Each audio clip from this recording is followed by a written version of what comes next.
The Bible seems to tell us that Satan was a created being, that Satan was among the first of the creatures. He was one of the angels that was created and then fell from that position. He chose to rebel against God, and as a result, the Scriptures seem to say that he was thrown down. He was cast out of heaven. And we're told that he led many with him. So it wasn't just Satan by himself, but there were many, if you will, fallen angels that followed him in that rebellion against God.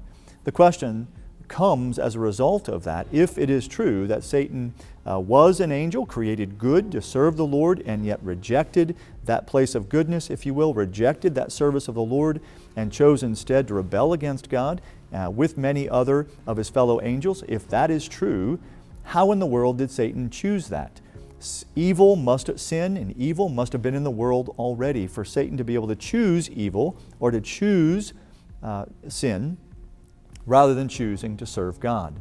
And so the question then comes as a result, if that is true, if the Bible's comments about Satan and the fall of Satan, the casting out of Satan is true, then where did evil come from? How was evil even there for Satan to choose in the first place? And I think what I'd want to say to that question is that evil is not a substance. Evil is not something that needed to be created in order to exist. Everything else that is had to be created, and we're told that God created everything that is by the word of His power and sustains it still today. But evil, I want to suggest, is not a thing. It's not a substance. Rather, it's the privation or absence, denial of a thing. In this case, I think the testimony of Scriptures is very helpful. We're told in 1 John that sin is lawlessness. And so what does that tell us? That sin is not a thing. It's the absence of something. In this case, it's the absence of law. It's unlaw. It's lawlessness. If you look at Romans chapter 1, I think we see a couple of examples there. Sin, we're told in Romans chapter 1, is ungodliness. It's unrighteousness. And so that tells us that it's not a thing, but it's a non-thing, or if you will, the privation of a thing. It's the absence or the lack of godliness. It's the lack of righteousness. So in other words, I think what that tells us is that evil or sin, not being a substance in itself, is actually not godness. It's an attitude or a posture that chooses against God or opposite from God. And so what that means is rather than having to be created, the only thing that would have, sin didn't need to be created. The only thing that had to happen for evil to exist was for God to exist, which the Bible tells us has been true from all eternity, and for God to create beings that were able to choose Him or not choose Him. And that, I would argue, first began with the angels, of which Satan was one.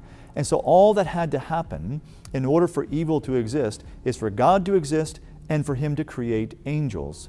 And those angels were able then, in their very creation, not godness would have come into the world and been a viable option for Satan to be able to choose. So if we think about where Satan came from, and as a result where sin came from, I think we can look at what the Bible is telling us, that sin just came as a result of God creating angels in this case. Angels therefore had the opportunity to choose God or choose not God, that anti-God posture. And that anti-God posture is what we're saying evil is. This is a difficult question. It's a difficult question that the Bible is not explicit on. We have to look at implications and things that are, and make deductions from passages in the Scriptures that are less than clear about all of these questions. And I think at the end result of all of the study that we give to answering this question of where Satan came from and where evil came from should direct our minds and our hearts and our attention to the Lord Himself, because He is God and there's none like Him.